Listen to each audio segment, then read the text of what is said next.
One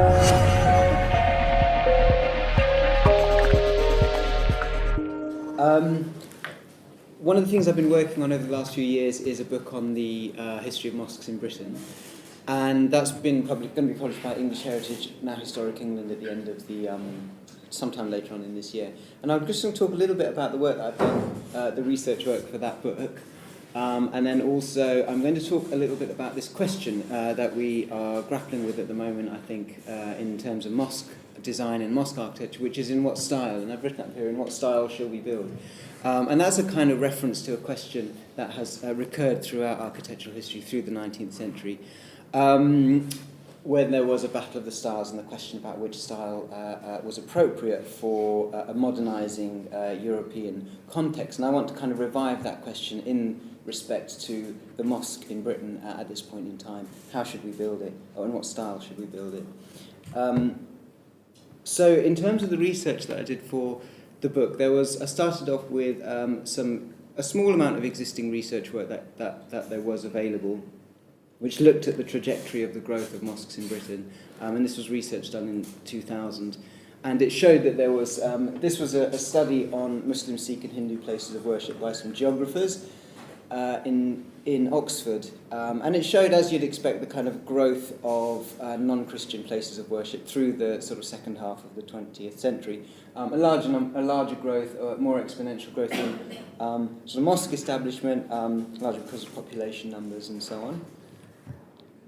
And then looking at the general spread of mosques around the country, and then we prepared, along with Historic England and various kind of demographic databases, we prepared a series of maps looking at mosque geographies or mosque locations in parts of England. So this kind of regional study, for example, looks at the location of mosques and how the location is overlaid with issues such as demographics, population densities, and in this case, social deprivation. So what this mosque shows in the Birmingham, what this map shows is that in the Birmingham area, the mosques are located largely in areas of high social deprivation. So that obviously correlates with the locations of the densities of Muslim populations and the kind of socioeconomic conditions of the Muslim populations in which the mosques are placed.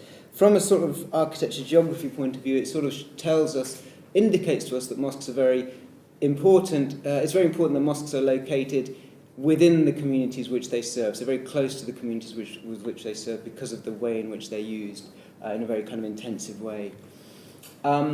Once I'd looked at the overall spread of where mosques are and what kind of buildings they are, I sort of generated a kind of typological framework to try and understand what kind of buildings we were looking at. So I created sort of three broad typologies. In terms of the spread of numbers, this pie chart shows the approximate split in terms of how many mosques there were of each particular type, showing that the majority would be house mosques, then conversions, then the smaller percentage being purpose-built. So 16% of purpose-built mosques equated to roughly 200 or 250 buildings which were purpose-built.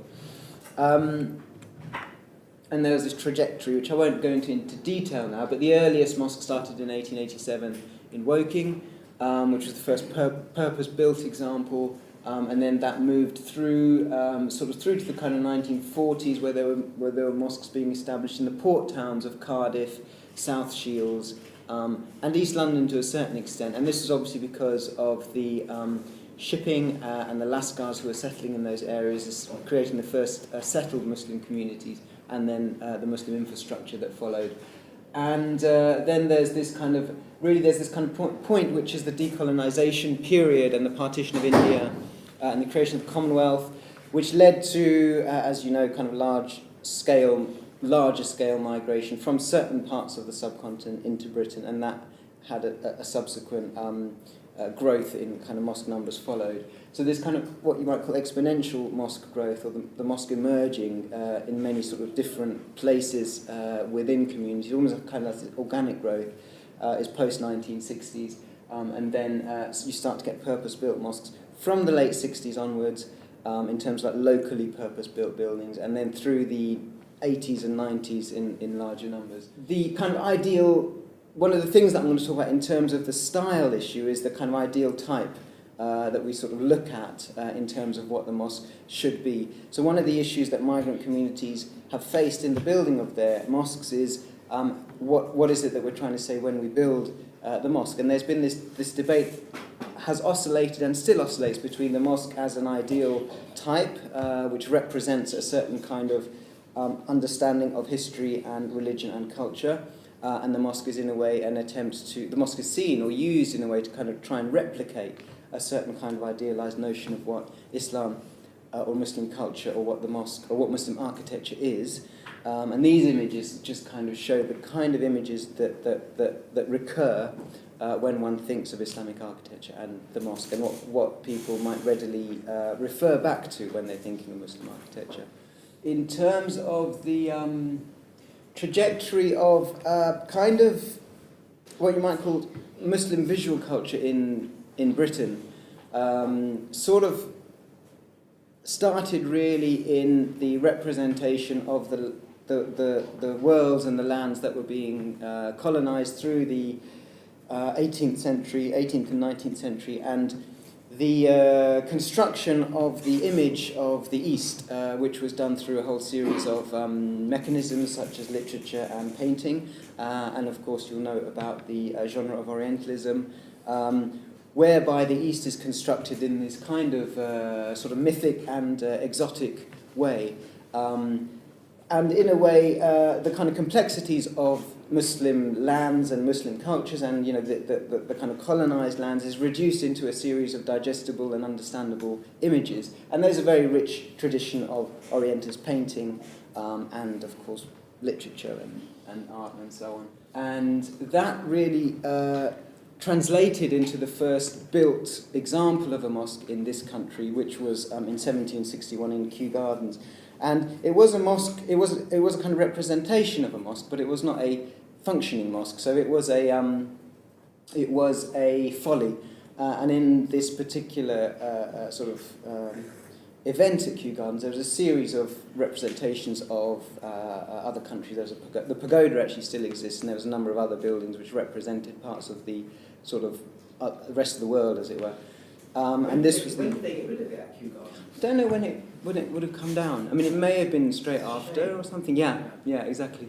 And then post that sort of early 18th century or mid 18th century example, there were a number of other. There was this kind of fashion for the Oriental in architecture, which these are some European examples. These were not at all religious buildings or mosques at all. One was a factory, one was a pumping station, but you can sort of see the way in which the image of the East is kind of represented as a sort of fashionable sort of set of design statements.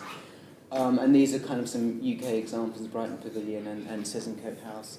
And then that kind of continued into the first built mosque, which was at Woking, which was built at the end of the 19th century, so 1889, which was again a continuation of this representation of the East as a sort of an exotic other kind of place. And that gradually started to evolve into, one of the arguments that I make in the book is that gradually started to evolve and give way to a much more kind of Islamicized type of architectural understanding. And this is one of the buildings in the late 90s that I look at as one of the first representations of that, which is the Bilal Mosque, where it's the attempt to create an authentic Islamic image. So any reference to kind of local architecture has been is gone, and it's replaced with a sort of completely idealized Muslim type. And I think that's sort of post-90s, late 90s, into the 2000s. So these are sort of various examples, whereby a much more kind of complete and coherent Muslim image is trying to be projected through the buildings. And I think and I find that quite interesting in relation to sort of social and cultural and religious understandings that are going on at the time, so post 9/11 and so on. And whether there is a kind of correlation between the way in which Muslims are seeing themselves as a community and as a culture and understanding their kind of religion in terms of a sort of returns to a kind of more sort of literal understandings of religion and the way in which buildings are built. Now, very quickly, some of my own work. This is a project that I've done in Camberwell, which has received planning permission. And what I've been trying to do is to look at a kind of reinterpretation of Muslim symbols in a way which is a little more of sort of an interpretation of Muslim history rather than a replication. And it's really comes from comes from a point of view that history cannot be replicated, but it can only be sort of interpreted, and that's a kind of personal position that I take in relation to the architecture that I make. So one has to make, so from a personal point of view, one has to make Islamic culture and understandings newly, and it's a combination of how one understands where a person is at this point in time, and drawing from the past. And these are some of the buildings that I've made in relation to that. So in this one, for example, I've used an Anatolian tile reference and changed the sort of meaning of it into a part of this facade of the building. And the grille on this building is taken from the grille on the windows of the Woking Mosque. So that I'm continuing to sort of reference mosque buildings, but in a slightly sort of different way than a literal or a sort of authentic, as it were, interpretation. This is the interior of that building, and then the question is the modern mosque, as it were. So there's this kind of oscillation between, you may have seen this image, it was quite sort of famous a while ago, about the proposed mosque in Abbey Mills, which was never actually built. It was never really intended to be built in a sense. It was a kind of conceptual idea. It got a lot of press and a lot of sort of opposition. This is the wrong label. But it raises the question, this is another design by the same architects, Manguera Ibar's architects, for a building in Harrow, which is currently on site, and again a mosque and community centre. And again here what you see is this complete sort of avant-garde approach. And this is the mosque in Cambridge, which is, I think, again a combination, but a bit more traditional, but again a sort of modernised interpretation, which you can see in the way in which the columns form these kind of geometric structures of the roof. So there's this oscillation between a return to a sort of traditional, supposedly authentic type of mosque, or this completely sort of avant-garde approach. And I think that what we're dealing with is issues around preservation of culture, or a perceived preservation of culture and perceived assimilation. And some of the criticism of the modernised building, if you like, is that what's happening is that one is losing one's culture and becoming consumed into sort of another sort of way of seeing the world. And I think that's a very real concern. It's not something that I kind of dismiss as, well, that's not, that's a kind of unsophisticated approach. I think it's a very real concern, and I think the architecture that we make needs to take into account these concerns about that.